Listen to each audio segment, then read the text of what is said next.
बिस्मिल्लाहिर्रहमानिर्रहीम। 1 जून 2023 से leave rule में अमेंडमेंट के बाद रिटायरमेंट का जो प्रोसीजर है वो चूँकि चेंज हो गया है, मगर इस पर ना ही एचआरएम पर तब्दीली की गई है, ना ही जो मैनुअल दूसरे टीचर हैं जिनका एचआरएम पर सिस्टम नहीं, या नॉन टीचिंग स्टाफ वगैरह या दूसरे डिपार्टमेंट है, उस पर भी प्रॉपर तरीके से इम्प्लीमेंट नहीं हो रहा। प्री मैच्योर के लिए टीचर अप्लाई कर देते हैं सिस्टम पे, चूँकि 90 दिन पहले अप्लाई करना होता है, वो टीचर कर रहे हैं।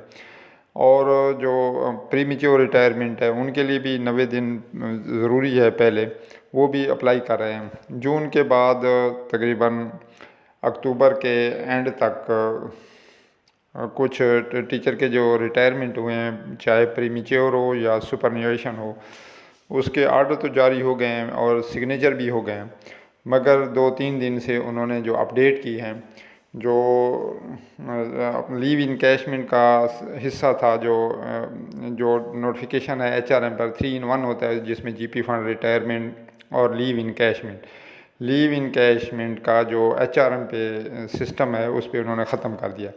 जबकि मैनुअल जो टीचर के पास नोटिफिकेशन है उस पर लीव इनकैशमेंट अवेलेबल है। चूँकि लीव इनकैशमेंट रिटायरमेंट से पहले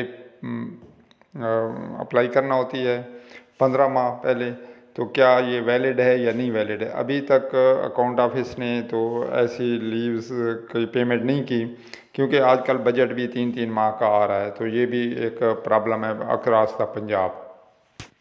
तो अब इनका क्या होगा? क्या इनकी मैनुअल लीव इनकैशमेंट सेंक्शन होगी? चूँकि लीव इनकैशमेंट का नेम अब बिल्कुल ही ख़त्म हो गया और उसका प्रोसीजर भी ख़त्म हो गया। सबसे पहले टीचर एलपीआर अप्लाई करेगा, जिसकी अथॉरिटी रिफ्यूज़ करेगी, रिजेक्ट करेगी, तो उसका एक प्रॉपर सेंक्शन है, वो लेटर होगा, उस पर उन्हें पेमेंट मिलेगी। चलो, जिन्होंने अप्लाई किया या सेंक्शन की हुई है उनका तो कुछ लीनियंट व्यू लेकर एजी ऑफिस या डिपार्टमेंट उसे कर देगा, मगर जो अब सितंबर अक्टूबर में अप्लाई कर रहे हैं, अक्सर डिस्ट्रिक्ट ने उन्हें इसी वजह से रिजेक्ट कर दिया है।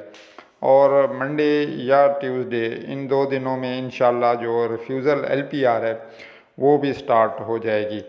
यानी कि जो भी बंदा 15 महीने पहले अप्लाई करेगा तो अथॉरिटी या तो उसे एक्सेप्ट करके 365 दिन के लिए या जितनी उसकी छुट्टी है उसे लीव पर भेज देगा, उसके बाद रिटायरमेंट होगी।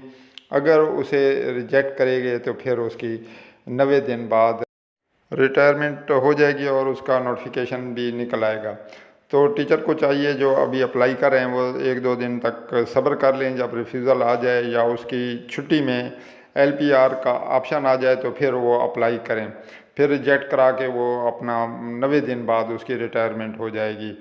जो पहले हासिल कर चुके हैं तो वो भी अभी वेट करें कि महकमा क्या करता है। बहरहाल उनकी सेंक्शन तो होनी चाहिए। जिन टीचर की उम्र 55 साल से कम है 1-2 माह पहले, तो वो भी अप्लाई कर सकेंगे, क्योंकि 15 महीने पहले अप्लाई करना है, तो 15 महीने तक 3 माह बाद या 2 माह बाद उसका 55 साल हो जाएगा, तो वो या तो एलपीआर पे चले जाएंगे या फिर उसका 90 दिन बाद का रिटायरमेंट नोटिफिकेशन प्रीमेच्योर हो जाएगा। तो मेरा जो आज की वीडियो थी यही थी कि उनकी जो लीव इनकैशमेंट वाला हिस्सा है वो ख़त्म हो गया, क्योंकि लीव इनकैशमेंट ख़त्म हो गया तो उसकी रिफ्यूज़ल एलपीआर की दोबारा सेंक्शन होगी। वीडियो देखने का बहुत शुक्रिया। अल्लाह हाफ़िज़।